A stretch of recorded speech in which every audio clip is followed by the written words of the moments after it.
Bonjour à tous. Alors, aujourd'hui, j'ai envie de vous parler de l'instinct, de l'intuition. Donc, je vais prendre pour exemple souvent des gens qu'on admire. Sont des gens qui sont passés par des épreuves, la plupart du temps assez terribles, et qui ont réussi à les surmonter. Et je ne sais pas si inconsciemment on veut pas les imiter quelque part. Et parfois, on a une chose à faire et on a un truc à l'intérieur tout à coup qui se réveille. Ça peut être l'intuition ou l'instinct et qui nous dit non, vas-y pas. Et on y va quand même. Après, bon, ben, on s'étonne d'en prendre plein la gueule, mais on n'a pas écouté cette petite flamme là, cette espèce de protecteur de l'âme, de l'esprit. Et ça nous arrive à tous. Et je me dis qu'inconsciemment, peut-être qu'on va chercher les épreuves. Puisque l'exemple que donnent ces gens qui sont élevés spirituellement ou qui sont dans la plénitude ou qui dégagent un truc vraiment sincère, puissant et en fait ils sont droits dans leurs bottes quoi. On a peut-être inconsciemment envie de leur ressembler, ce qui est tout à fait normal. Et parfois, souvent, on connaît leur parcours, on sait que c'est des gens qui ont dû batailler pour en arriver là. Et il arrive aussi que parfois, dans nos vies, tout se passe bien en fait. On n'a pas de problèmes familiaux, on a des enfants, on travaille bien, on gagne de l'argent, tout roule. Tout roule, mais peut-être qu'on on ne trouve pas cette puissance qu'ont ces fameuses personnes qui sont passées par toutes ces épreuves et qui en sont sorties grandies. Donc, je pense qu'on peut, inconsciemment, aller chercher ces difficultés. Et c'est dommage. Je ne vous dis pas qu'il ne faut pas faire ça. Je pense que c'est quelqu'un qui doit cheminer dans nos esprits. Pourquoi on fait ça? Est-ce que ça ne serait pas plus simple si on écoutait nos instincts, nos intuitions, quand elles nous disent non, n'y va pas? Parce que la vie, on ne sait pas demain ce qui va se passer. La vie, il peut y avoir des accidents, il peut y avoir des décès autour de nous, il peut y avoir des choses très difficiles. Et ces choses-là, on ne les maîtrise pas, on n'y est pour rien. C'est des trucs qui nous tombent sur la tête. C'est déjà énorme. Là, il faudra faire face aussi. Donc pourquoi aller chercher la souffrance en fait? Voilà,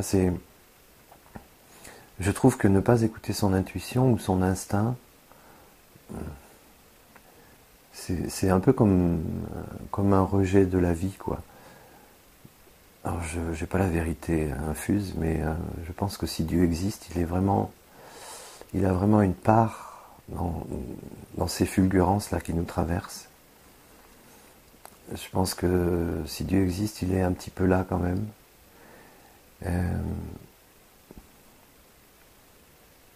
Et comme je crois que la vie est quelque chose de sacré, je pense que quand on n'écoute pas ces choses qui se passent en nous, puisqu'elles font partie de cette vie sacrée, quoi. C'est sacré la vie, on est en vie. Ça peut s'arrêter. Donc tant que c'est là, profitons-en. Et justement, puisque si on considère que la vie est quelque chose de sacré, même si c'est difficile parfois, n'enlevons pas des choses qui font partie de ce sacré, à savoir l'intuition, l'instinct. Parce que ça serait vivre la vie à moitié, en fait.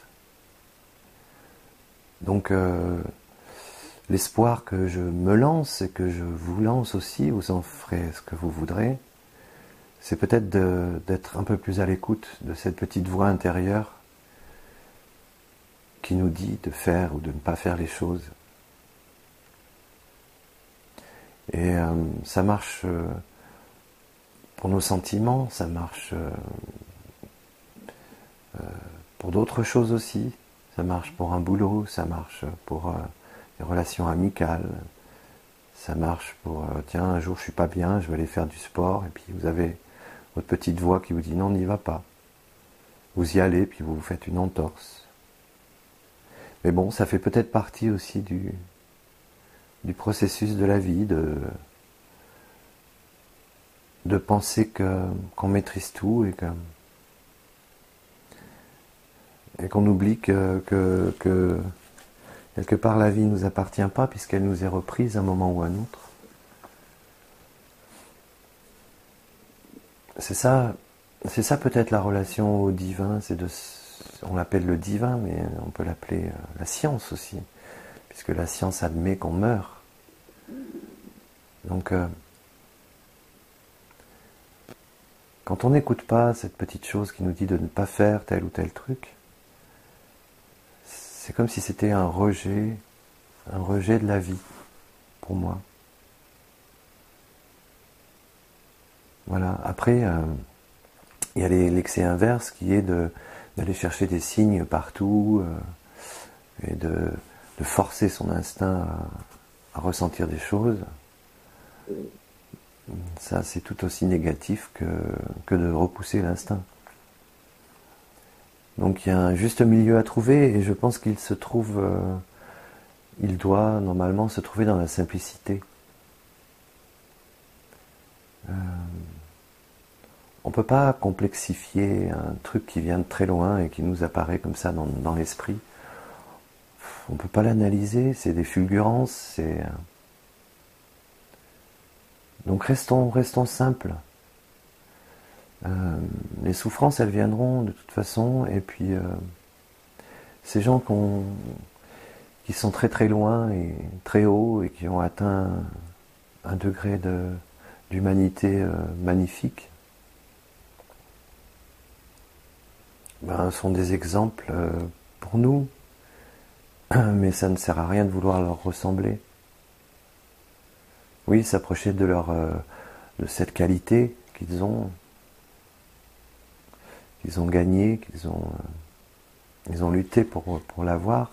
Oui, s'approcher de ça, oui, bien sûr, mais on est différents les uns des autres. Même si on est unique, on est un aussi, on est tous ensemble. C'est évident. Mais ne cherchons pas à ressembler à quelqu'un en nous créant des souffrances, quoi. Voilà, pour rester simple, compréhensible et tranquille.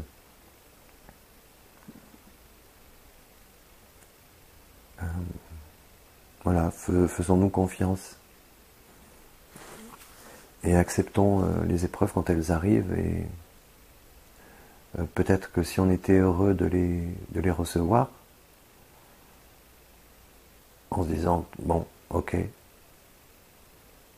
là je dois grandir, donc puisque je n'y arrive pas dans la sérénité, dans la tranquillité, puisque je ne comprends pas les choses, tiens, pouf, la vie me met un genou à terre.